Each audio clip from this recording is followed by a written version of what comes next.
नमस्कार। कोरोना पश्चातको अर्थतन्त्र यथार्थ र चुनौती यो विशेष संवाद श्रृङ्खला लिएर उपस्थित भएको छु म राजेन्द्र बानिया। आज हामी युवा अर्थशास्त्री डाक्टर दधि अधिकारीसँग कुराकानी गर्छौं। खास गरी अन्तर्राष्ट्रिय मुद्रा कोषले जो आफ्नो पछिल्लो पटक विश्व आर्थिक परिदृश्यको प्रतिवेदन सार्वजनिक गरेको छ, त्यो सार्वजनिक प्रतिवेदन अनुसार अब विश्वको अर्थतन्त्र कस्तो बन्नेछ। अन्तर्राष्ट्रिय मुद्रा कोषले भनेको छ सन् 1930 पछाडि सबैभन्दा सङ्गीन घडीमा, यो 90 वर्षको दौरानमा सबभन्दा सङ्गीन घडीमा यो विश्वको अर्थतन्त्र आइपुगेको छ। उसले भनेको छ विश्व अर्थतन्त्रको अबको अवस्था आर्थिक वृद्धिलाई हेर्ने हो भने यो -3% पुग्नेछ। चीन लगायत केही मुलुकले मात्रै सकारात्मक वृद्धि दर हासिल गर्दै गर्दा सबभन्दा नकारात्मक आर्थिक वृद्धि दरको चपेटामा पर्नेछ। पछिल्लो पटक धेरै मानिसहरूको मृत्युमा अमेरिकाले उछिने पनि इपी सेन्टरका रूपमा इटलीलाई मानिएको थियो। कोभिड-19 को इटलीको आर्थिक वृद्धि दर सबभन्दा धेरै नकारात्मक अवस्थामा रहनेछ। उसले चीन र भारतको अर्थतन्त्रका विषयमा पनि आफ्नो प्रतिवेदनमा बोलेको छ भने अल्पविकसित, विकासशील र विकसित मुलुकहरूको अर्थतन्त्रको अवस्थाका विषयमा पनि बोलेको छ।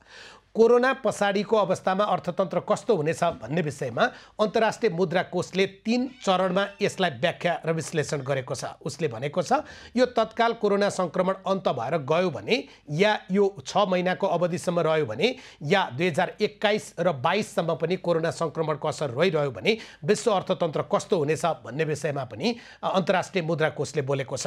मुद्रा कोषको अन्तिम प्रतिवेदनमा भनिएको छ अबको विश्व अर्थतन्त्र जुन अवस्थामा जानेछ, यसका जे प्रकारका तथ्याङ्क र तथ्यहरू रहेका छन्, उसले विश्व बजारमा खास गरी ब्याङ्किङ क्षेत्रमा रहने तरलताको प्रसङ्गदेखि लिएर तेलको भाउका विषयमा समेत आफ्नो तर्फबाट तुलनात्मक प्रतिवेदन पेश गरेको छ। विश्वका अर्थशास्त्रीहरू यति बेला अन्तर्राष्ट्रिय मुद्रा कोषको प्रतिवेदनमा उल्लेखित एउटा विषयसँग धेरै सहमत हुन सकेका छैनन्। त्यो विषय भनेको उसले 2021 मा विश्व अर्थतन्त्रको वृद्धि दर 5 देखि 6% हुने भनेको छ। त्यसो हुनका लागि अहिले -3% अर्थात् नकारात्मक रूपमा 3% मा जाने हो भने झन्डै 8 देखि 9% आर्थिक वृद्धि दर विश्वले समग्रमा हासिल गर्नुपर्नेछ।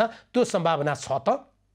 अहिले अर्थशास्त्रीहरू यही विषयको जोड घटाउमा लागिरहेको समयमा पछिल्लो पटक दक्षिण एसियाका र पूर्वी एसियाका केही मुलुकका अर्थशास्त्रीहरूले हिजो मात्रै अर्थतन्त्रमा यी मुलुकहरूको अवस्था, जस्तै मलेसियाको, त्यसै गरेर भारतको, नेपालको, मालदिप्सको लगायतका मुलुकहरूमा अर्थतन्त्रको कस्तो रहनेछ भन्ने विषयमा उनीहरूले संवाद समेत गरेका छन्, अन्तर्क्रिया समेत गरेका छन् र त्यो अन्तर्क्रियामा केही विषय उठाइएको छ। अबको यो आर्थिक जुन सङ्कट देखिएको छ 2008-9 को भन्दा पनि असाध्यै संवेदनशील आर्थिक सङ्कट हो। यो आर्थिक सङ्कटबाट गरिब मुलुक बढी प्रताडित हुनेछन् कि धनी मुलुक? ठुला देशहरू बढी प्रताडित हुनेछन् कि साना देशहरू? गरिबहरूलाई बढी यसले असर गर्नेछ कि धनीहरूलाई? बलियाहरू बढी प्रताडित हुनेछन् कि कमजोरहरू? यी सबै विषयमा जसरी अर्थशास्त्रीहरूले संश्लेषण र विश्लेषण गरेका छन् त्यसैमा सहभागी हुनुहुन्थ्यो एकजना नेपालका युवा अर्थशास्त्री डाक्टर दधि अधिकारी। उहाँले नेपालका तर्फबाट अर्थतन्त्रको चित्र प्रस्तुत गर्नुभएको थियो र अन्तर्राष्ट्रिय मुद्रा कोषको पछिल्लो प्रतिवेदनका विषयमा आफ्नो तर्फबाट विचारहरू राख्नु भएको थियो। आज डाक्टर दधि अधिकारी हामीसँग कोरोना पश्चातको अर्थतन्त्र यथार्थ र चुनौती यो विशेष संवाद श्रृङ्खलामा जोडिनु भएको छ। डाक्टर दधि, स्वागत छ तपाईँलाई। धन्यवाद, नमस्ते। तपाईसँग दोस्रो पटक यो कोरोना र लकडाउन पछाडि कुराकानी गरिरहेको छु, तर अलि फरक प्रसङ्गमा, अलि फरक विषयसँग जोडिएर आज कुराकानी गर्नेछौँ। सबभन्दा पहिला सिधै जान्छु। अन्तर्राष्ट्रिय मुद्रा कोषले जो आफ्नो 6 अगस्तमा प्रतिवेदन सार्वजनिक गर्यो, त्यो प्रतिवेदनलाई समग्रमा तपाईँले हेरेको विषय के हो? यो IMF को यो वर्ल्ड इकोनोमिक आउटलुक जुन पब्लिस भएको छ 3 दिन अगाडि, यसले मुख्यतया जीडीपीमा फोकस गरेको छ। वर्ल्ड इकोनोमीको, विश्वका सबै देशहरूको जीडीपी कसरी बढ्नेछ या कसरी घट्नेछ यो कोरोनाको कारणले भन्नेमा बृहत विश्लेषण गरेर फोरकास्ट गरेको छ, प्रक्षेपण गरेको छ। त्यसैले जीडीपी फोरकास्ट गर्दाखेरि आइएमएफले केही सर्टेन मान्यताहरू, एजम्सनहरू राखेको छ। जस्तै अघि तपाईँले भन्नुभयो त्यस्तै प्रकारले 3वटा सिनारीहरूमा गरेको छ। तुरुन्तै यो कोरोनाको संक्रमण सकिन्छ कि 6 महिना लम्बिन्छ कि या त्योभन्दा पछाडि पनि जान्छ कि भन्ने कुरामा त्यस्ता एजम्सनहरू छ। पक्कै पनि यो धेरै एजम्सनहरूमा, धेरै मान्यताहरूमा यो प्रक्षेपण गरिएको हो। त्यसैले यी प्रक्षेपणहरू सही हुनको लागि ती मान्यताहरू पनि सही हुनुपर्छ र कुन सिनारियो भन्ने कुरो पनि हाम्रो कोरोनाको संक्रमण कसरी अगाडि बढ्छ त्यसमा भर पर्छ। तर त्यो प्रक्षेपण अनुसार हेर्ने हो भने अहिले यो वर्ष चाहिँ जीडीपी पक्कै पनि 1930 पछिको सबैभन्दा या 1930 को भन्दा पनि ठुलो रिसेसन टाइपको इकोनोमी हुनेछ भन्ने उसको प्रक्षेपण छ। त्यो स्वाभाविक सबैले गरेको हो। त्यसबाहेक विभिन्न देशका जीडीपी ग्रोथहरूलाई उसले प्रक्षेपण गरेको, जस्तै नेपालको यो वर्षको जीडीपी 2.5% हुनेछ र अर्को वर्ष करिब 5%ले वृद्धि हुनेछ भन्ने उसको प्रक्षेपण छ। त्यस्तै प्रकारले नेपालको छिमेकी देशहरूमा इन्डियाको जीडीपी यो वर्ष 1.9%ले मात्रै बढ्नेछ भने अर्को वर्ष 7.4%ले बढ्नेछ भन्ने उसको मान्यता छ। चीनको त्यस्तै प्रकारले अर्को वर्ष 9.2%ले, यो वर्ष 1.2%ले, यसरी विभिन्न देशहरूको उसले जीडीपीको प्रक्षेपण गरेको छ र फोकस मुख्यतया के छ त भन्दाखेरि जीडीपीमा मात्रै भएकोले अरू धेरै। डाक्टर साहब, म सिधा सिधी धेरै प्रश्नहरू छ, त्यसकारण सिधा सिधी र तपाईँसँग पनि एकदमै बुलेटमा जवाफको अपेक्षा गरेको छु। तथापि अर्थतन्त्रको भाषा कस्तो हुन्छ मलाई थाहा छैन होइन। जसरी 1930 पछिकै सबभन्दा ठुलो आर्थिक सङ्कट हो या यो 2008-09 को जुन प्रकारको आर्थिक विशृङ्खलता थियो त्योभन्दा खतरनाक हो, त्यो निचोड निकाल्ने बेला भइसक्यो हो? होइन, त्यो निचोड हामीले निकाल्न सक्छौँ। अब के सन्दर्भमा भने जीडीपी जुन घट्छ, हुन त 1930 को रिसेसन भन्ने या 2008 को भन्ने या ती डिप्रेसन रिसेसनहरू तिनीहरूको प्रकृति र अहिलेको प्रकृति अलिकति फरक छ। हामीले पहिले पनि धेरै ठाउँमा एक्सप्लेन गरिसकेको, अहिले पछि पनि कुरा गरौँला के आधारमा ती कुराहरू फरक हुन जान्छन् भन्ने। तर जीडीपी घट्ने सन्दर्भमा हामी त्यो ठोकुवा चाहिँ गर्न सक्छौँ 1930 को पछि या त्योभन्दा पनि अझै सिभियर हुन सक्ने सम्भावनाहरू चाहिँ यसमा छ जीडीपी घट्ने सन्दर्भमा। जस्तै 3% चाहिँ नकारात्मक आर्थिक वृद्धि रहनेछ, अर्थात् -3% हुनेछ समग्रमा विश्वको। अब यो के हो भने -3% हाम्रो समग्रमा घट्ने भन्ने यी अहिले त एकदमै हामीले जुन हिसाबले अहिले विश्व अर्थव्यवस्थामा जुन हिसाबले एक्टिभिटीहरू भइराखेको छ, हुन त आज मात्रै पनि ट्रम्पले अमेरिकामा अब तुरुन्तै स्टेटहरू खोल्ने भन्ने कुरा गरे, ती आफ्नो ठाउँमा छन्, त्यसको इम्प्लिकेसन के होला आफ्नो ठाउँमा छ। तर मैले फेरि पनि के भने जीडीपी घट्ने सन्दर्भमा हामीहरूको इम्प्लोइमेन्ट रोजगारी गुम्ने सन्दर्भमा 1930 र अहिलेमा केही फरक छैन, त्यो घट्छ, त्यही लेभलमा घट्छ, अन्त त्योभन्दा पनि सिभियर हुन सक्छ भन्नेमा त्यो कुरामा म पनि विश्वस्त छु र यो सारा विश्वले अहिले नै एक्सपेक्ट गरेको त्यो नै हो। त्यहाँ जोडिएको एउटा विषय चाहिँ यो वर्ष चाहिँ -3% रहनेछ अनि अर्को वर्ष चाहिँ 2021 मा 5 देखि 6% पुग्नेछ भनेपछि औसतमा 9% को आर्थिक वृद्धि दर अर्को वर्ष चाहिनेछ। त्यो चाहिँ अलि बढी उच्च महत्त्वाकांक्षी भयो कि तपाईहरुकै फोरममा पनि त्यो कुरा उठाएको थियो नि? यो धेरै मान्छेहरूको, धेरै अर्थशास्त्रीहरूको त्यो अलिकति हाई साइड भयो कि भन्ने सबैको त्यो एउटा आशंका छ। यसमध्ये एउटा हामीले बुझ्नुपर्ने गणित या म्याथमेटिक्स युज गर्दाखेरि यो तपाईँले भनेको जस्तै -3 लाई त्यतातिर जोड्दाखेरि समग्र 8 एकदम सही हो। तर बेस घट्यो भने त्यसपछि बढ्दाखेरिको पर्सेन्टेज बढी हुन्छ। जस्तै हामीले 1 रुपियाँबाट 2 रुपियाँ पुर्यायौँ, बढेको 1 रुपियाँले हो, तर त्यहाँ 100% बढ्छ भने 100 रुपियाँबाट हाम्रो बेस छ, त्यसबाट फेरि 1 रुपियाँ बढायौँ भने त्यो मात्र के हो त 1% मात्रै इन्क्रिज हुन्छ। अनि बढेको 1 रुपियाँ नै हो, तर प्रतिशत हिसाब गर्दाखेरि हामीहरूको 1 बाट 1 रुपियाँ बढेको हो कि 100 बाट 1 रुपियाँ बढेको भन्नेमा प्रतिशत निकै ठुलो फरक हुन जान्छ। त्यसैले यो वर्ष जीडीपी घटेर नेगेटिभ जाने भनेको हाम्रो बेस घट्न जान्छ। बेस घट्न गयो भने यो वर्ष हामीले जति उत्पादन गरेको त्यति नै उत्पादन अर्को वर्ष गर्न सक्यौँ भने त्यो पर्सेन्टेज उत्पादनको क्षमता, जीडीपी को भोल्युम, आयतन एउटै हो, तर प्रतिशत के हुन्छ त भन्दाखेरि त्यो धेरै हुन जान्छ, फरक हुन्छ। त्यसले पनि यो हाई साइड देखिएको एउटा सम्भावना त्यो हो। भनेको तपाईँ चाहिँ अन्तर्राष्ट्रिय मुद्रा कोषले जे यो त एउटा उसले चाहिँ परिकल्पना गरे हो, प्रक्षेपण गरे हो, सबै ठ्याक्कै यति नै बन्नपर्छ भन्ने कुरा छैन, तथापि यो सम्भव छ भन्ने नै देखिरहनु भएको छ। हजुर, म यो क्याल्कुलेसन म त्यति डेभिएट हुने मलाई आफूलाई चाहिँ त्यस्तो लाग्दैन। यो मिल्न सक्छ, पक्कै पनि यो 3टा सिनेरियोमा कुन हुन्छ भन्न सकिँदैन। तर अर्को वर्ष यदि हामीले तुरुन्तै कोरोना संक्रमणलाई हामीले रोक्न सक्यौँ भने अर्को वर्ष जीडीपी बढ्ने सम्भावना मैले देख्छु। त्यसमा अहिले हामी तपाईँसँग कुरा गर्दै जाँदा त्यसका कारणहरू खोज्दै जाउँला। तर यो सम्भावना या यो क्याल्कुलेसन अलिकति हाई साइड हुन सक्छ, तर त्यति अनरियलिस्टिक पनि होइन जस्तो लाग्छ मलाई। जस्तै एसियाको अर्थतन्त्र आर्थिक वृद्धि चाहिँ 0%। हजुर, त्यसरी हेर्दा यो चाहिँ अन्ततिरको जोडेर हामीले समग्रमा निकाल्दा मात्रै -3 हो। एसियाको 0% भनेपछि हामी अहिले सकारात्मक ठाउँमा रह्यौँ।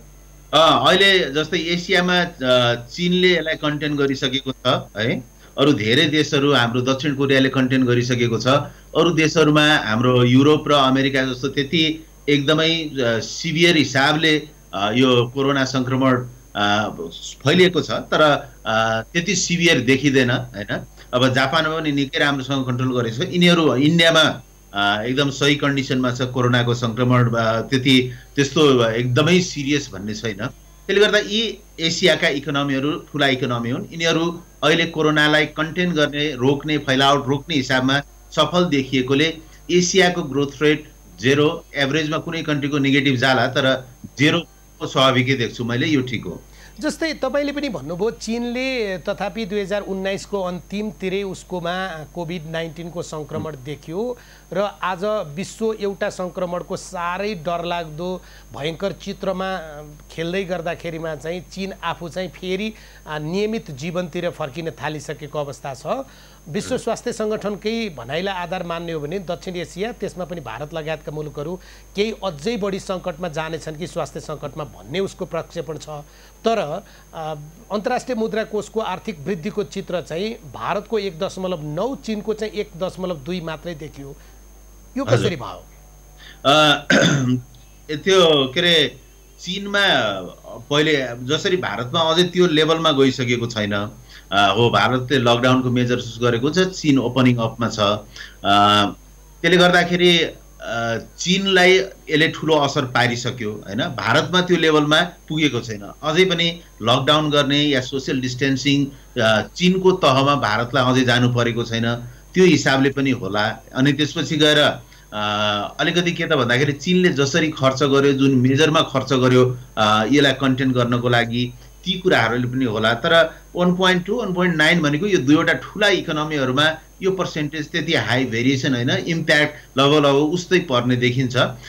तर अहिले पनि भारतले जसरी यो कन्ट्रोल गर्ने, कन्टेनिङ गर्ने मेजर्सहरू उसले युज गरिराखेको छ, प्रयोग गरिराखेको छ, त्यो हिसाबले अझै पनि भारतमा अलिकति अगाडि जाला। तर जब त्यो बिचमा हामीले के आशा गरौँ भने कुनै एउटा मेजर्सहरू, कुनै पनि एउटा जस्तै खोपको कुराहरू या औषधिका कुराहरू, ती कुराहरू सबै वैज्ञानिकहरूले त्यसमा काम गरिराखेको छन्।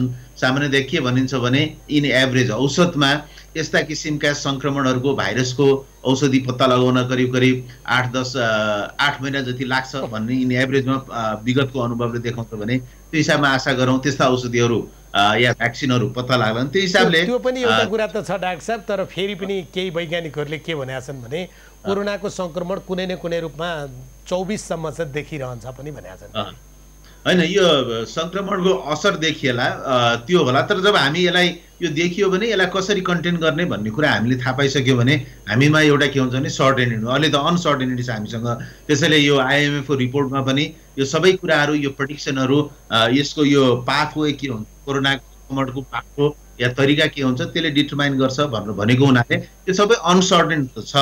यो अनसर्टेन भएको बेलामा पनि यो भयो भने के होला भन्ने हिसाबले मात्रै हामीले यी कुराहरू प्रक्षेपणहरू गर्ने हो। हामी नेपालको चित्रमा आउनु अगाडि अर्को एउटा प्रश्न मलाई लागेको चाहिँ विश्वमा चमत्कारिक अर्थतन्त्र भनेर नाम दिने गरेको अस्ट्रेलियाको अर्थतन्त्र होइन, जसलाई चाहिँ 2008-10 को रिसेसनले या तपाईँ 1995-97 को एसियाली रिसेसनले त्यसले पनि खास असर गरेका थिएन।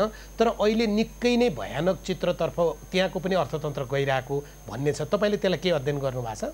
पक्कै पनि अहिले अब यो कोरोनाको एउटा यो के अरे अलिकति अनयुजुअल भनौँ या आश्चर्यजनक भनौँ, रमाइलो त भन्न पाइएन, आश्चर्यजनक भनौँ। यो अनयुजुअल कुरा के हो भने यो विकसित देशहरू जसलाई हामी एउटा ड्रिम डेस्टिनेसनको रूपमा हामीले हेऱ्यौँ, ड्रिम डेस्टिनेसन एकदम विकसित भन्यौँ, ती देशहरूमा यसको असर बढी देखियो। अब अस्ट्रेलियामा सबैलाई अब बाहिर आफ्नो देशमा फर्किने भन्ने जस्तो कुराहरू पनि अस्ट्रेलियन सरकारले गर्यो, सबैलाई बाहिर पठाउने।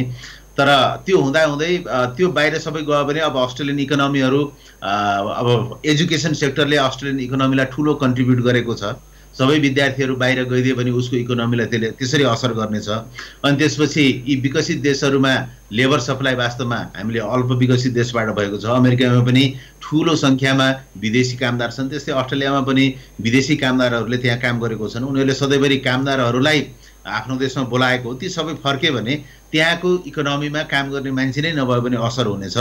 भन्यो भने विकसित देशहरूमा अहिलेको यो पेन्डेमिकले, यो महामारीले हामीले विगतमा देखेका समस्याहरूमा जसरी अल्प विकसित देशहरूलाई असर गर्थ्यो, त्यसै प्रकारले अहिले विकसित देशहरूलाई यसले असर गरेको छ। चाहे त्यो अस्ट्रेलिया होस्, चाहे त्यो अमेरिका होस्, चाहे त्यो युरोप होस्। भन्यो भने त्यहाँनिर तपाईँहरूको पनि प्रश्न थियो नि, तपाईँहरू द पोलिसी टाइम्समा जो प्रकारको चाहिँ विभिन्न 6-7 मुलुकका र विज्ञहरू बसेर तपाईँहरू संवाद गरिरहनु भएको थियो, संयोगले त्यो संवाद मैले सुन्न र हेर्न पाएको थिएँ होइन।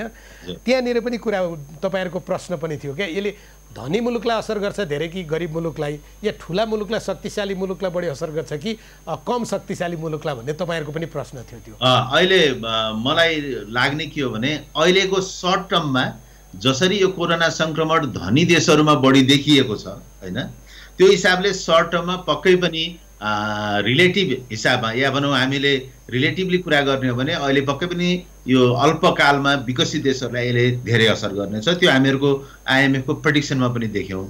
तर लङ टर्ममा जाने हो भने यसको असर गरिब मुलुकहरूमा लामो समयसम्म रहनेछ। धनी मुलुकहरू उनीहरू चाँडै नै त्यसबाट बाहिर आउने र आफ्नो पुरानो ट्र्याकमा फर्किने सम्भावना धनी मुलुकहरूलाई बढी छ, उनीहरूलाई सजिलोसँग हुनेछ। तर गरिब मुलुकहरूमा यसको असर भने फेरि अलिकति लामो समयसम्म। अब नेपालमा आउँछु। नेपालमा आउँदा केही अरू विषय तपाईँ मार्फत हाम्रा दर्शकलाई के जानकारी गराउँ भने एसियाली विकास बैंक, विश्व बैंक र अन्तर्राष्ट्रिय मुद्रा कोषले गरेको नेपालको आर्थिक वृद्धिको प्रक्षेपणको प्रतिशत चाहिँ अलिअलि फरक परेको छ, त्यसलाई स्वाभाविक मान्दा मिल्यो? यसलाई प्रक्षेपण गर्दाखेरि स्वाभाविक मान्नुपर्छ यो, किनभने वर्ल्ड ब्याङ्कले एउटा रेन्ज दिएको छ, जस्तै 1.8 2.8 भनेर। त्यो आइएमएफले गरेको प्रेडिक्सन त्यही बिचमा पर्यो 2.5मा भन्यो भने अब उनीहरूले रेन्ज दिएको हुनाले त्यसलाई गलत भन्नु भएन। तर यसरी गर्दा प्रक्षेपण गर्दाखेरि कुन मेथोलोजी, कुन डेटा, कुन मोडल होइन त्यो युज गरेको, त्यसको आधारमा गरिने प्रक्षेपण भएको हुनाले यी प्रक्षेपणहरू फरक आउने भनेको कुरा त्यो रेन्जभित्रै पर्यो तपाईँले भन्नुभएको छ। अर्को रेन्जमा नपरेको प्रक्षेपण भन्छु, त्यो रेन्जमा नपरेको प्रक्षेपण चाहिँ हाम्रो राष्ट्रिय योजना आयोगको, हाम्रो राष्ट्रिय योजना आयोगले चाहिँ के भनेको छ भने हाम्रो जिडिपीमा अहिलेसम्म जम्मा 1.34% मात्रै असर परेको छ। त्यस हिसाबले गर्दा 5 देखि 5.5% हाम्रो चाहिँ आर्थिक वृद्धि दर कायम रहनेछ। अब त परेन नि सर रेन्जभित्र होइन। अब यस्तो हुन्छ, कस्तो भने हामीहरूको कन्भेन्सन भन्ने कुरा हुन्छ, यो जस्तै अर्थशास्त्र होस् या विज्ञान होस्, जहाँ पनि एउटा कन्भेन्सन भन्ने हुन्छ। अब आइएमएफ, एडिबी, वर्ल्ड ब्याङ्कहरू उनीहरूले गर्ने बेलामा डेटा सोर्स के हो होइन, उनीहरूले के लिएको छ त्यो आधारमा ती डिपेन्ड गर्ने गर्छन्, त्यसमा आधारित हुन्छ। तर अब योजना आयोग सिबिएसले गर्ने भनेको अल्टिमेटली यी इन्स्टिट्युसनहरूले पनि हामीहरूको औपचारिक रूपमा सिबिएस, नेसनल प्लानिङ कमिसनले गरेका प्रक्षेपणलाई आधार मान्नुपर्ने हुन्छ। यो वर्ल्ड वाइड कन्भेन्सन नै हो। उनीहरूले तपाईँ हामी विश्वास गरौँ, किनभने माघ मसान्तसम्मको कुरा गर्ने हो भने विप्रेषण सबभन्दा हाम्रो अर्थतन्त्रको महत्त्वपूर्ण हिस्सा हो। त्यो 0.5% मात्रै घटाएको थियो भन्नुभएको छ उहाँहरूले। अब कति घट्छ त्यता हेर्नु भएको छैन। नेपालको आर्थिक वृद्धि दर चाहिँ 5% रहनेछ भनेर विश्वास गरौँ त त्यसो भए? होइन, कस्तो भने यसमा पनि एकदमै जस्तै अब जिडिपी भन्यो भने सिधै हामीहरूले जिडिपीको हामी अर्थशास्त्रको अलिकति भित्र गयो भने के हुन्छ भने जिडिपी भनेको कन्जम्सन, अनि त्यसपछि गएर इन्भेस्टमेन्ट होइन, गभर्मेन्ट पब्लिक एक्सपेन्डिचर र एक्सपोर्ट इम्पोर्टमा डिपेन्ड गर्छ। यो हिसाब गर्दा त्यो ती 4वटा कम्पोनेन्टहरू सामान्य अर्थशास्त्रको 11-12 कक्षामा पढ्ने विद्यार्थी भाइ बहिनीहरूलाई पनि थाहा भएको कुरो। अब यो कोरोनाले हाम्रो कुन सेक्टरमा असर गर्छ त भन्दा पब्लिक एक्सपेन्डिचर हाम्रो ठुलो कम्पोनेन्ट छ जिडिपीमा। पब्लिक एक्सपेन्डिचर हामीहरूको कन्टिन्यू हुने भइहाल्यो, तरिका फरक पर्ला होइन, तर पब्लिक एक्सपेन्डिचर हाम्रो कन्टिन्यू भइरहेको छ। सरकारले गर्ने खर्चहरू, किनभने पहिले सरकारले बाटोघाटो बनाउन खर्च गर्थे होला, अहिले रिलिफ प्याकेजहरू या भनौँ आम जनतालाई जुन सहयोग गर्ने सन्दर्भमा त्यो पैसा खर्च हुन सक्छ। अनि टिकटमा के छ त भन्दा हामीहरूको गभर्मेन्ट एक्सपेन्डिचर, क्यापिटल एक्सपेन्डिचर हुन सकेको छैन। अब अहिले हामीले बाध्य भएर आम जनताको दैनिक जीवनयापनलाई सहयोग गर्नको लागि त्यही क्यापिटल एक्सपेन्डिचरतिरका पैसाहरू पनि च्यानलाइज यतातिर हामीले ल्याएर खर्च गर्नुपर्ने हुनसक्छ। अनि त्यसपछि गएर हामीहरूको कन्जम्सन अहिले सर्ट टर्ममा हामीले त्यति घटेको देख्दैनौँ। भने यो सरकारी खर्च हामीहरूको असर गर्ने भनेको के हो त भन्दा प्रोडक्सन सेक्टरमा प्रोडक्सन नहुने हो। तर यो कोरोना वर्ल्ड ब्याङ्कले भने, अरे आइएमएफले भनेको जस्तै हामीहरूको छोटो समयमै रिकभर हुने हो भने हामीहरूको इकोनोमीमा त्यति साह्रो ग्रोथ रेटमा असर पर्ला जस्तो भन्ने व्यक्तिगत रूपमा मलाई पनि लाग्दैन। तर पक्कै पनि यो कोरोना धेरै लामो समयसम्म गयो भने चाहिँ यो 5% हामीले एचिभ गर्न सक्दैनौँ। र इन्फर्मल्ली अनौपचारिक रूपमा मैले अरू सिबिएस या प्लानिङ कमिसनको साथीहरूसँग कुरा गर्दाखेरि पनि विगतको 2 क्वार्टरमा इकोनोमीमा त्यति लस भएको छैन र आउने अब लास्ट क्वार्टरमा असर धेरै नपर्ला यदि चाँडै गर्ने भने नि यो बीचको 3rd क्वार्टरमा हुने अलिकति स्लो डाउनले हाम्रो टोटल जिडिपीमा त्यति असर नगर्ला। तर म नेपालको अर्थतन्त्रको चित्र र त्यसका कारण त्यसलाई बचाउन के गर्ने तपाईसँग पक्कै पनि सोध्ने छु। त्यो अगाडि फेरि पनि एकचोटि अन्तर्राष्ट्रिय मुद्रा कोषमा फर्किन्छु। अन्तर्राष्ट्रिय मुद्रा कोषको अर्को एउटा उहाँहरूको सूचना छ अर्थात् जानकारी छ, त्यो भनेको चाहिँ विश्वका 100 भन्दा बढी देशले चाहिँ सङ्कटकालीन सहयोगका लागि आवेदन दिइसकेका रहेछन्। त्यसमा नेपाल परेको छैन, जरुरी थियो कि थिएन? होइन, सङ्कटकाल अहिले नेपालमा जस्तै रिसोर्सहरूको अहिले जुन हिसाबमा हामीलाई कोरोनाको सङ्क्रमण देखिएको छ त्यो हिसाबमा हामीसँग त्यसलाई कन्टेन गर्न सक्ने, त्यसलाई रोक्न सक्ने र त्यसलाई ट्र्याकमा ल्याउन सक्ने पैसा हामीसँग छ। त्यसैले अहिले नै अरू सङ्कटापन्न या सङ्कट उन्मुख मुलुकहरू जतिको निकै सिभियर अवस्थामा नेपाल पुगिसकेको जस्तो लाग्दैन। त्यसैले अप्ठ्यारो परेको बेलामा यिनीहरू छँदैछन् दिने त्यो कुराहरू आफ्नो ठाउँमा छ। तर अहिले नै हामी आर्थिक हिसाबले सहयोगै लिनुपर्ने, एप्लिकेसन गर्नुपर्ने अवस्थामा हामी अहिले छौँ जस्तो लाग्दैन, किनभने हामीसँग रिसोर्स नभएको होइन यसलाई कन्ट्रोल गर्नको लागि। कुन अवस्थामा चाहिँ अब हामीले, किनभने सस्तो ब्याज दरमा पाइने रकम हो, त्यो सहुलियत ऋण हो, त्योतर्फ हामी जानुपर्छ। किनभने अर्थमन्त्रीले पनि उद्योगी व्यवसायीसँगको भेटमा त्यो विषय अलिकति चाहिँ छुनु चाहिँ भएको छ। होइन, त्यो कस्तो भने अब हामी इकोनोमीमा अहिले कोरोनालाई बाट पार पाउने बेला हिसाबको लागि हो। तर पछि जब हामी इन्भेस्टमेन्ट गर्नुपर्ने त्यो कुरामा त पक्कै पनि सस्तो ब्याज दरमा पाएको ती लोन लिएर हामीले इन्भेस्टमेन्ट गर्ने आफ्नो ठाउँमा छ, त्यो आफ्नो नर्मल सिचुएसनको कुरोको सन्दर्भमा मैले भने होइन। तर अहिले कोरोनाकै यसलाई कन्ट्रोल गर्ने हिसाबमा हामीले त्यति वरी हुनुपर्छ जस्तो चाहिँ मलाई लाग्दैन। तपाईँ त्यसो भन्नुहुन्छ। हाम्रो अर्थमन्त्री चाहिँ के भन्नुहुन्छ भने यहाँ त ज्योतिषी मन्त्री चाहिएला जस्तो भयो क्या। हामीले पहिलो चरणमा हेर्दा चाहिँ त्यति धेरै खतरा हुँदैन जस्तो लाग्थ्यो, दोस्रो चरणमा प्रवेश गरे पछाडि चाहिँ अलि बढी हामीलाई तनाव हुन थाल्यो, हामी त पहिलो चरणमा सकिन्छ जस्तो लाग्थ्यो पो भन्नुभएको छ। होइन, त्यो दोस्रो चरणमा पनि सायद हामीले अब एउटा मात्रै केस देख्यौँ, त्यो कन्डिसन त सिरियस नै थियो हामीले हेर्दाखेरि। अब त्यही दोस्रो चरण नै स्प्रेड भइदिएको भए अरू मान्छेहरूमा पनि त्यो अनुसार स्प्रेड भइदिएको भए त्यो निकै खतराको सिचुएसन थियो। तर त्यो अहिले देखिएन होइन, विगत 2 हप्ता जतिमा त्यस्तो देखिएन। त्यसले गर्दाखेरि हामी कोरोनाको भित्रभित्र हामीसँग परीक्षण भएको छैन, टेस्टिङ धेरै हुन सकेको छैन। त्यो हिसाबले हामी अझै पनि हामी ढुक्क छौँ भन्न त मिल्दैन। तर जुन हिसाबले यो स्प्रेड भएको छ देशभरिमा, त्यो हिसाबले गर्दाखेरि यदि यो स्प्रेड साँच्चै हाम्रो देशभित्र टेस्ट भएको भए पनि यही कन्डिसन भइदिएको भए सन्तोषजनक कन्डिसन हो स्प्रेडको हिसाबमा होइन। त्यसले गर्दाखेरि यदि यही कन्डिसन हो र यो रियल सिचुएसन हो, रियल सिनारियो हो भने हामी त्यस्तो वरी हुनुपर्ने जस्तो चाहिँ मलाई लाग्दैन। नेपालमा आउनु अघि फेरि गएँ एकचोटि फेरि अन्तर्राष्ट्रिय मुद्रा कोष या विश्वको परिदृश्यमा विश्व अर्थतन्त्रमा एउटा चित्र असाध्यै ठुलो र भयानक चित्र के देखिँदै आएको थियो सर भने निश्चित धनी मान्छेहरूबाट सम्पूर्ण अर्थतन्त्र विभिन्न मुलुकमा चाहिँ उनीहरूको कब्जामा रहने र थप गरिब हुँदै जाने जो चित्र थियो नि, यसले केही परिदृश्य प्याराडाइम सिफ्ट भन्छन् नि, परिदृश्य केही परिवर्तन होला त अब? होइन, अब अहिले अब पोस्ट कोरोना अहिले त हामीले त्यो 2 किसिमले हेर्नुपर्छ। यो कोरोनाको लकडाउनको पिरियडको या सोसियल डिस्टेन्सिङको कुरो जुन छ यो पिरियडको हाम्रो असर र यो कोरोना पछिको असर, पोस्ट कोरोनालाई हामीले कन्ट्रोल गरिसक्यौँ भने, हामी नर्मल लाइफमा फर्किसक्यौँ भने त्यसपछिको अवस्था दुईवटा फरक अवस्थामा हामीले सिचुएसनहरू हेर्नुपर्ने हुन्छ। र मलाई के लाग्छ भने अहिले जसरी विश्वभरिमा यो कोरोना महामारी फैलिरहेका सन्दर्भमा विभिन्न विद्वानहरूले विभिन्न देशको एक्सपिरियन्सहरूलाई एक्सप्लेन गरिराख्दाखेरि पक्कै पनि हामीहरूको प्याराडाइम सिफ्ट डेफिनेटली यो बढ्ने देखिन्छ, के अरे हुने देखिन्छ। प्याराडाइम सिफ्ट के त भने वर्ल्ड वाइड रूपमा अहिले के देखियो त भन्दाखेरि हो सर्टेन मेजरहरूमा गभर्मेन्टले त्यसलाई सर्टेन सेक्टरहरूमा गभर्मेन्टले त्यसलाई राम्रोसँग म्यानेज गर्नु पर्दो रहेछ। सधैँभरि यो प्राइभेट सेक्टरमा मात्रै रिलाइ गरेर हामीले त्यो महामारी यस्तो बेलामा हामीहरूले काम गर्न नसक्दो रहेछौँ भन्ने देखिएको छ। त्यसैले विश्वव्यापी रूपमा अहिले पनि के छ भने एजुकेसन र हेल्थ सेक्टर पहिलेदेखि भनेको हो, एजुकेसन र हेल्थ सेक्टरमा र यो जुन नेसेसिटिजका कुराहरू छन् हैन, यी कुराहरूमा चाहिँ सरकारले अलिकति कन्ट्रोल गर्नुपर्दो रहेछ, सरकारले म्यानेज गर्नुपर्दो रहेछ भन्ने विश्वव्यापी रूपमा आएको छ। यद्यपि त्यो भनेको चाहिँ त्यसको निष्कर्ष चाहिँ के हुन्छ?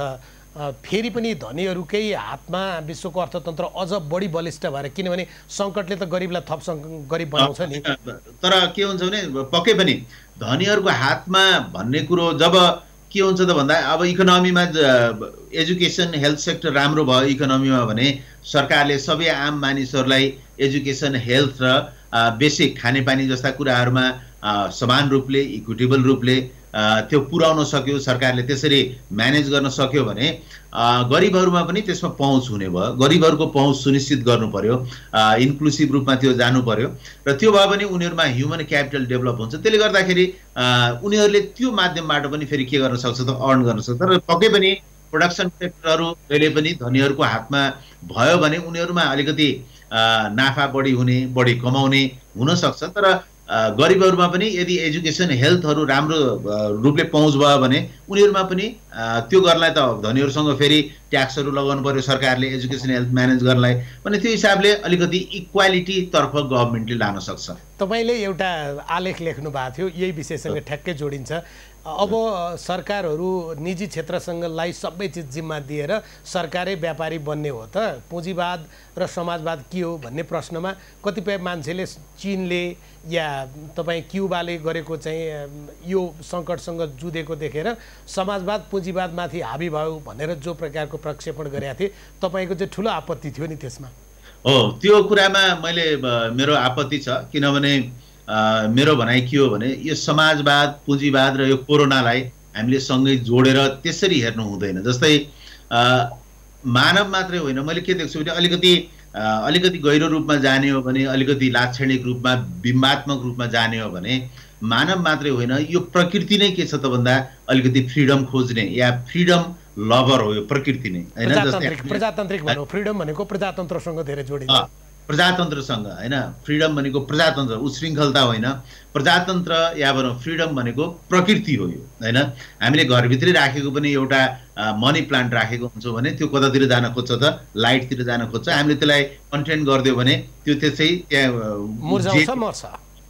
भने मान्छे हो भने मानिसहरू सधैँभरि स्वतन्त्रता चाहन्छन् जतिसुकै जे होस्। हामी घरभित्रै पनि दुईवटा मान्छेहरूको बिचमा सँगसँगै 2-4 दिन बस्यो भने त्यसबाट अलिकति फ्रिडम खोज्ने भनेको यो मैले भन्न खोजेको ह्युमन नेचर या भनौँ प्रकृति हो फ्रिडम भन्यो भने। फ्रिडम अहिले एउटा इस्युले गर्दाखेरि त्यो फ्रिडम या प्रजातन्त्रमाथि यो गलत भयो, प्रजातन्त्र भन्दा पनि अटोक्रेसी अथोरिटेरियन रुलहरू ठिक हुँदो रहेछ भन्नु त्यो गलत हो।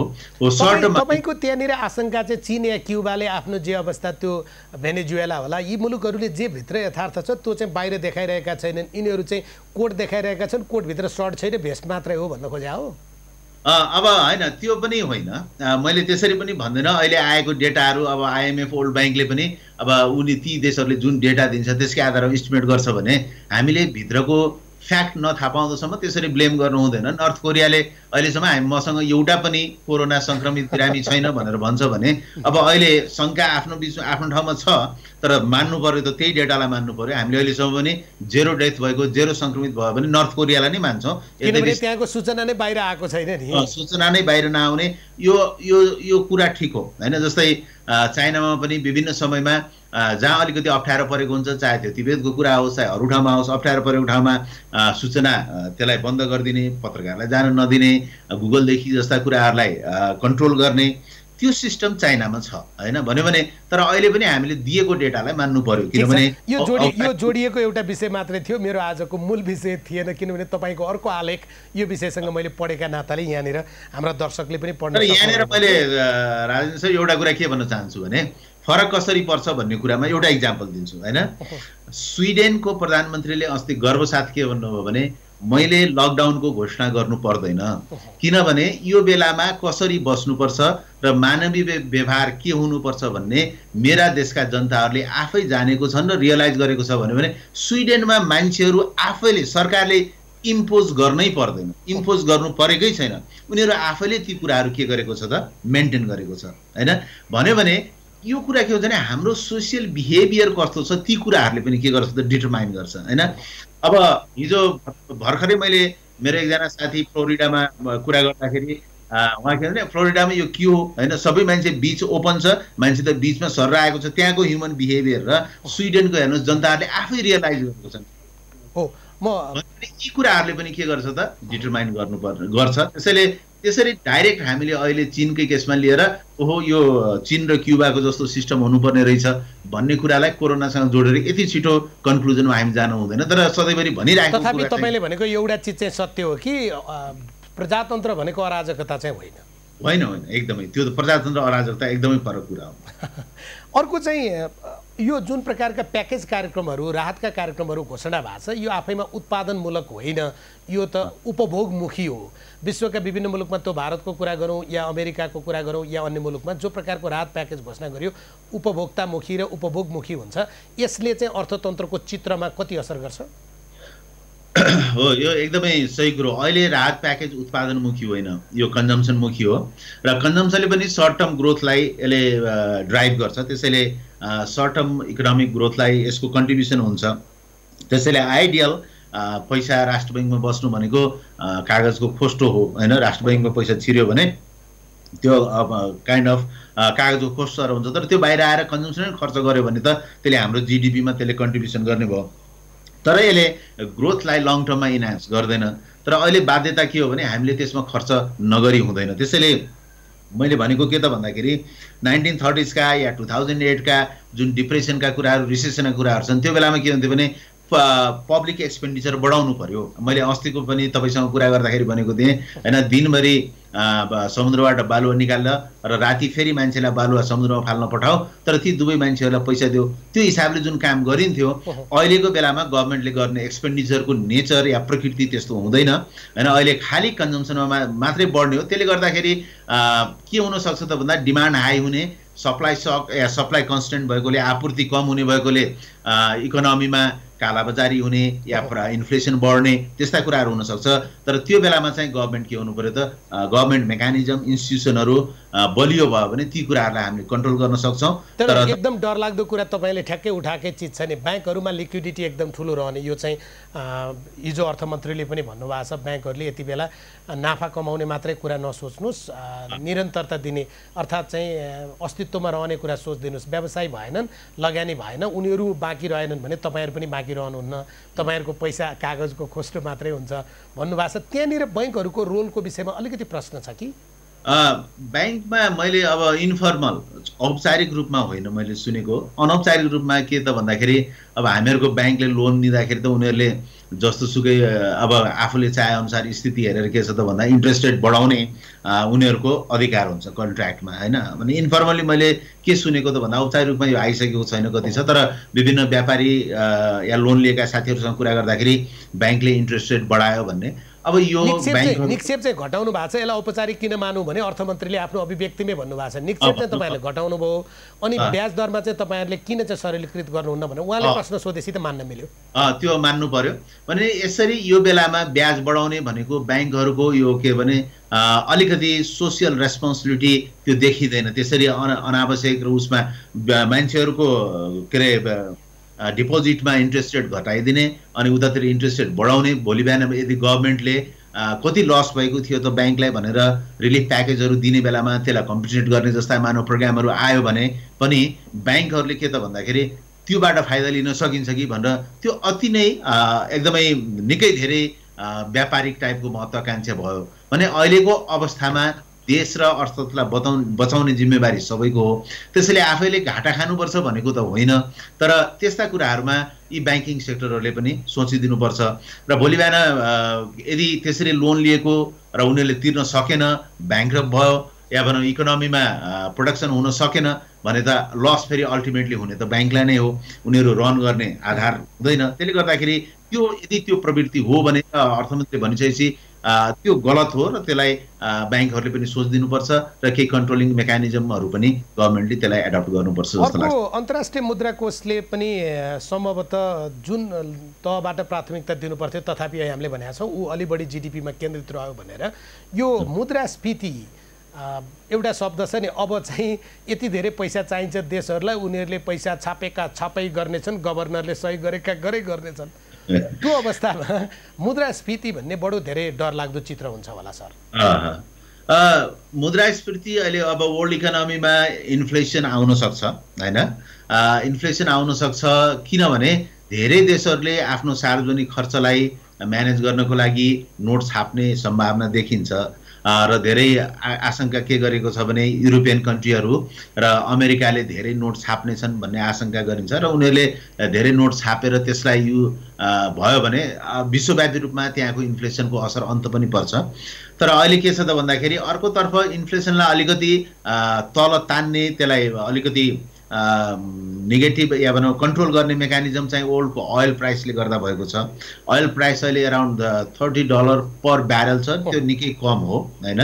भने ओइल प्राइसले गर्दाखेरि पोस्ट अब कोरोना पछि पनि हुन त रसिया, अमेरिका, साउदी अरेबिया बिचमा एउटा सहमति भएको छ र अमेरिकाले कमसेकम पनि ओइल प्राइस उनीहरूको फ्र्याकिङबाट यो जुन जमिन मुनिबाट हाइड्रोलिक फ्र्याकिङ भनेर भन्छ त्यहाँबाट प्रोडक्सन गर्ने ओइल प्राइसको कस्ट निकै हाई हुने भएकोले ओइल प्राइस बढाउने भन्ने अमेरिकाको चाहना छ, किनभने अमेरिकाले छटपट राखेको छ। तर ओइल प्राइस कुन हिसाबमा जान्छ र अहिलेकै लेभलमा $40-45 सम्म ओइल प्राइस पर ब्यारलमा गयो भने पनि पोहोर सालको तुलनामा हामीले के गर्नु आशा गर्न सक्छौँ भने त्यसले इन्फ्लेसनलाई कम गर्न त्यसले सहयोग गर्न सक्नेछ। भने नि एकातिर इकोनोमीमा बढेको कन्जम्सन डिमान्ड अनि केही विकसित देशहरूले यदि नयाँ नोटहरू छापे भने त्यसले गर्दाखेरि इकोनोमीमा इन्फ्लेसन प्रेसर माथि जाने, तर ओइल प्राइस घटेको कारणले गर्दा, पेट्रोलियम प्रोडक्टहरूको प्राइस घटेको कारणले गर्दा इन्फ्लेसन केही तल आउने, यी दुईवटा अपोजिट फ्याक्टरहरूले काम गरिराखेको बेलामा इन्फ्लेसन केही हदसम्म बढ्न त सक्छ तर त्यति सिरियसली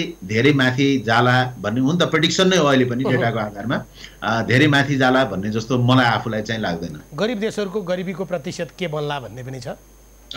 गरिबीमा चाहिँ हो पक्कै पनि यसले ठुलो असर चाहिँ गरिबहरूलाई गर्नेछ, किनभने जस्तै अब नेपालकै उदाहरण हामीले लिने हो भने धेरै मान्छेहरू विदेशबाट फर्किनेछन्।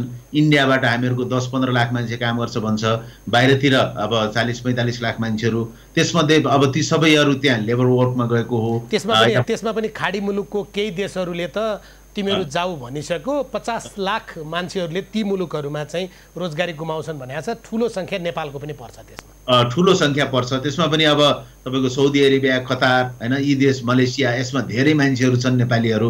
भने उनीहरू फर्कियो भने अब उनीहरूले कहाँ काम गर्ने त? यदि हामीले इकोनोमीमा उनीहरूलाई काम गर्ने ठाउँ दिन सकेनौँ भने उनीहरूमा पक्कै पनि गरिबीको सङ्ख्या के हुन्छ त घट्नेछ। विश्वभरिमा के अनुमान गरिएको छ भने कमसेकम पनि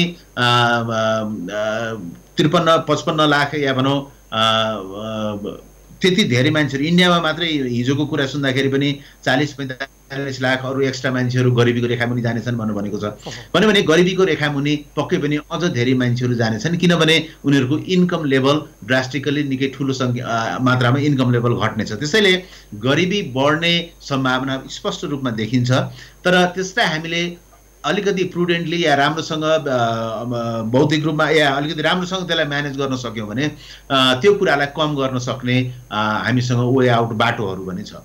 रोजगारीको चित्रमा चाहिँ जस्तै अहिले हामीले बिचमा पनि कुरा गरेका थियौँ, अस्ट्रेलियाको त्यहाँ पनि ठुलो सङ्ख्यामा बेरोजगार हुने अवस्था छ। अमेरिकामा तपाईँ करोडौँ मान्छे चाहिँ उनीहरूले चाहिँ बेरोजगारको आवेदन हालेका छन् या खाडी मुलुकको भर्खर कुरा गऱ्यौँ, नेपालमा कति फर्केर आउँछन् भन्ने कुरा गर्दै गर्दा दुईटा रोजगारी, एउटा औपचारिक एउटा अनौपचारिक। अनौपचारिक क्षेत्र त थप तहस नहस होला नि?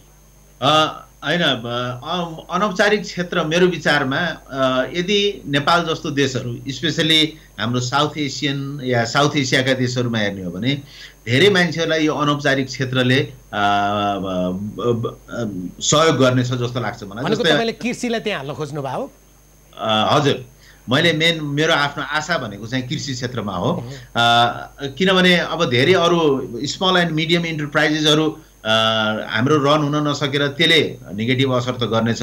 तर हामीसँग धेरै कृषि क्षेत्र छ जुन हामीसँग के अरे खेती योग्य जमिन तर खेती नभएको धेरै जमिनहरू छ भने यो इन्डियामा पनि त्यस्तो नेपालको जतिको धेरै अपर्च्युनिटी इन्डियामा त्यो त छैन। तर नेपालमै हेर्ने हो भने हामीसँग त्यस्ता जमिनहरू धेरै छ। अब ती जमिनहरूलाई निकै प्रुडेन्टली हामीले त्यसलाई निकै राम्रो योजना बनाएर त्यसलाई युज गर्न सक्यौँ र हामीसँग भएका मजदुरहरू, हामीसँग भएका वर्करहरूलाई त्यसमा हामीले प्रयोग गर्न सक्यौँ भने त्यो सेक्टरले हामीलाई ठुलो साथ दिनेछ र लङ टर्ममा नेपालको इकोनोमीको मुहार नै वास्तवमा त्यो सेक्टरले चेन्ज गर्नेछ भन्ने जस्तो चाहिँ मलाई लाग्छ। तर तथ्याङ्कीय हिसाबबाट एउटा गृह कार्य भन्छ नि डाक्टर दधी, अब यो देशबाट कामदारहरू फर्कने छन् किनभने उनीहरूले रोजगारी गुमाउनेछन्, तर त्यहाँ जाँदा उनीहरूले केही न केही सिप सिकेका छन्। जस्तै इजरायलमा हाम्रा जति चाहिँ कामदारहरू खास गरी कृषि क्षेत्रमा जानुभएको छ उहाँहरूले धेरै प्रविधिको कृषि सिक्नु भएको छ। अर्थात् अरू देशमा जाँदा, उद्योगमा जाँदा या कल कारखानामा जाँदा उहाँहरूले यो सिक्नु भएको छ भने उहाँहरूको लागि पूर्वाधार बनाएर राखिदिनु पर्यो नि, अन्यथा त बेरोजगार उत्पादन कारखाना भन्छ। एकदमै सही कुरो गर्नुभयो होइन। म त्यो एकदमै जुन प्रविधि उहाँहरूले ल्याउनुहुन्छ त्यो प्रविधि अनुसार हामीहरूले यहाँ प्रोडक्सन गर्नलाई सरकारले त्यो अनुसार सहयोग पनि गर्नु पर्यो। जस्तै कुनै एउटा मान्छे फर्किएको छ र त्यो फर्किएको मान्छेले अहिले नेपालको जस्तै आधा हेक्टरभन्दा कम जमिन हुने ठुलो पपुलेसन छ भने नेपालका जग्गाहरू फ्रेगमेन्टेड छन्। त्यो सानो जग्गामा गएर उसले खेती गरेर इजरायली या अरू ठुला देशहरूमा गरेको टाइपले त्यो प्रकारले खेती गर्ने सम्भावना हुँदैन। त्यसैले सरकारले जस्तै चक्लाबन्दीको कार्यक्रमहरूलाई प्रमोट गर्नु पर्यो। त्यसका आफ्ना तरिकाहरू हुन सक्छन् या भनौँ हाम्रो सहकारीको रूपमा खेती गर्ने हुनसक्छ ताकि लार्ज एरियामा के हुन सकोस् त प्रोडक्सन हुन सकोस्। अनि लार्ज एरियामा प्रोडक्सन भयो भने हामीहरूको प्रोडक्सन कस्ट पनि घट्छ, हामीलाई सस्तो पनि पर्छ। तर त्यसलाई व्यावसायिकतातर्फ पनि जान्छ, कर बढ्ने भयो। हजुर, अनि अब सरकारले अरू तपाईँले भनेको जस्तै पूर्वाधार तयार गरिदिनु पर्यो, सिँचाइलाई व्यवस्था गरिदिनु पर्यो, मल बिउलाई व्यवस्था गरिदिनु पर्यो। त्यो भयो भने ती प्रविधिहरू आउँछ। म एकदमै खुसी के देख्छु भने जो हाम्रो नेपाली दाजुभाइहरू बाहिर बसेर काम गरेर यहाँ आउनुभएको छ उहाँहरूको जस्तै बाटोमा अरू काम गर्ने तरिकाहरू, सोच्ने तरिकाहरू ड्रास्टिक रूपमा फरक देख्छु, निकै उन्नत देख्छु मैले अरू सेक्टरमा जाँदाखेरि पनि। जस्तै कहिलेकाहीँ हामी सार्वजनिक उसमा गर्दा ट्याक्सीमा चढ्यौँ भने गल्फ कन्ट्रीमा ड्राइभिङ गरेर आउनुभएको दाजुभाइहरूले गर्ने ड्राइभिङ उहाँहरूले गर्ने कुरा हो सर हामीहरूको यहाँ त यस्तो यस्तो छ, बाहिर यस्तो हुन्छ, उहाँहरूको तरिका नै के छ त फरक छ भने त्यो हरेक सेक्टरमा ती फरकहरू, ती टेक्नोलोजी, ती प्रविधि, ती व्यवहारहरू उहाँले ल्याएर आउनुहुन्छ र सरकारको जिम्मेवारी के हो भने त्यसलाई युटिलाइज गर्ने र त्यसको लागि पूर्वाधार तयार गर्ने, त्यसको लागि लोन हुन्छ कि के हुन्छ कि ती कुराहरू व्यवस्था गर्ने जिम्मेवारी चाहिँ सरकारको हो। हस् डाक्टर साहब, धेरै धेरै धन्यवाद। धन्यवाद। डाक्टर दधी अधिकारी हामीसँग हुनुहुन्थ्यो, युवा अर्थशास्त्री हुनुहुन्छ। उहाँसँग खास गरी अन्तर्राष्ट्रिय मुद्रा कोषले केही दिन अगाडि मात्रै सार्वजनिक गरेको वर्ल्ड इकोनोमिक आउटलुक भनिन्छ त्यसलाई, विश्वको आर्थिक परिदृश्य कस्तो रहनेछ भन्ने उसले प्रक्षेपण गरेको छ। त्यो प्रक्षेपित आर्थिक जुन प्रतिवेदन छ त्यसले विश्वको अर्थतन्त्र अब केही समयका लागि निकै डरलाग्दो चित्रबाट गुज्रने भनेको छ। चिनिया अर्थतन्त्रको कुरा गर्यो भने आज विश्वको दोस्रो ठुलो अर्थतन्त्र, अमेरिका पछाडिको दोस्रो ठुलो अर्थतन्त्र सन् 1976 पछाडि सबभन्दा अप्ठ्यारो स्थितिबाट गुज्रनेछ उसले भनेको छ। विश्वको तेस्रो ठुलो अर्थतन्त्र मानिने जापानको अर्थतन्त्र, आजैको कुरा गर्ने हो भने जापानले हिजोको समयमा आफ्ना 7वटा हाम्रो नेपालमा अञ्चल भन्न सकिन्छ स्टेटहरूमा मात्रै उसले चाहिँ आपतकाल घोषणा गरेको थियो, अहिले मुलुकभरि नै आपतकाल घोषणा गरिसकेको छ। अमेरिका लगायतका मुलुकहरू जो प्रकारको अप्ठ्यारोबाट गुज्रेका छन् त्यसरी हेर्दा विश्वका केही मुलुक बाहेक सबै मुलुकको अर्थतन्त्र आर्थिक वृद्धि दर नकारात्मक ऋणात्मक बिन्दुबाट अगाडि बढ्ने भएका कारणले पनि साँच्चै अब अर्थतन्त्रलाई कसरी जोगाइराख्ने भन्ने विषयमा हामीले छलफल गर्न जरुरी छ। अर्थमन्त्री डाक्टर युवराज खतिवडाले नेपालका केही उद्योगी व्यवसायीहरूसँग यो विषयमा छलफल गर्नुभएको छ र बैंकहरूको भूमिका अहम रहने हुँदाखेरिमा बैंकहरूले यति बेला व्यापारी होइन, व्यापारभित्र सेवा भावना पनि देख्न जरुरी छ। यो अर्थमन्त्रीको आग्रह थियो। आम नागरिकको आग्रह पनि यस्तै होला। ठुलो ऋण लिएर व्यवसाय गरिरहेकाहरूले अब कसरी उनीहरूले ब्याज तिर्नेछन्, उनीहरूसँग सावा उठाउनका लागि ब्याङ्कले अब बल गर्नेछ। त्यति बेला उनीहरूले सावा कहाँबाट तिर्नेछन्, जग्गा जमिनमा पैसा हालेकाहरूले अब कसरी तिर्नेछन्, किनभने जग्गा जमिनको बिक्री केही समयका लागि रोकिनेछ। यस्तो अवस्थामा अर्थतन्त्रलाई कसरी बचाइराख्ने, विदेशबाट आउने ती युवाहरूलाई कृषि लगायतका क्षेत्रमा कसरी रोजगारी प्रदान गर्ने, खालि आफ्ना कार्यकर्तालाई प्रधानमन्त्री स्वरोजगार कार्यक्रम या अन्य कार्यक्रम भनेर श्रम मन्त्रालय मार्फत केही झारो खाल्नका लागि पैसा दिने काम गर्यो भने साँच्चै अर्थतन्त्र बच्दैन, झन् अर्थतन्त्र निम्ने दिशातर्फ जान्छ। यसतर्फ सबैको ध्यान जानु जरुरी छ। आज विशेष प्रस्तुति तपाईँलाई प्रस्तुत गर्यौँ कोरोना पछिको अर्थतन्त्र यथार्थ र चुनौती। हामी प्रत्येक दिन विभिन्न विषयसँग सम्बन्धित रहेर ती विषय कोरोना संक्रमण पछाडि कस्तो रहनेछ ती क्षेत्र भन्ने प्रस्तुति राख्ने नै छौँ। आजका लागि भने कार्यक्रम यही सकिन्छ। खबरभित्रको खबरका लागि हेर्दै रहनुहोला एबी न्युज खबर। नमस्कार।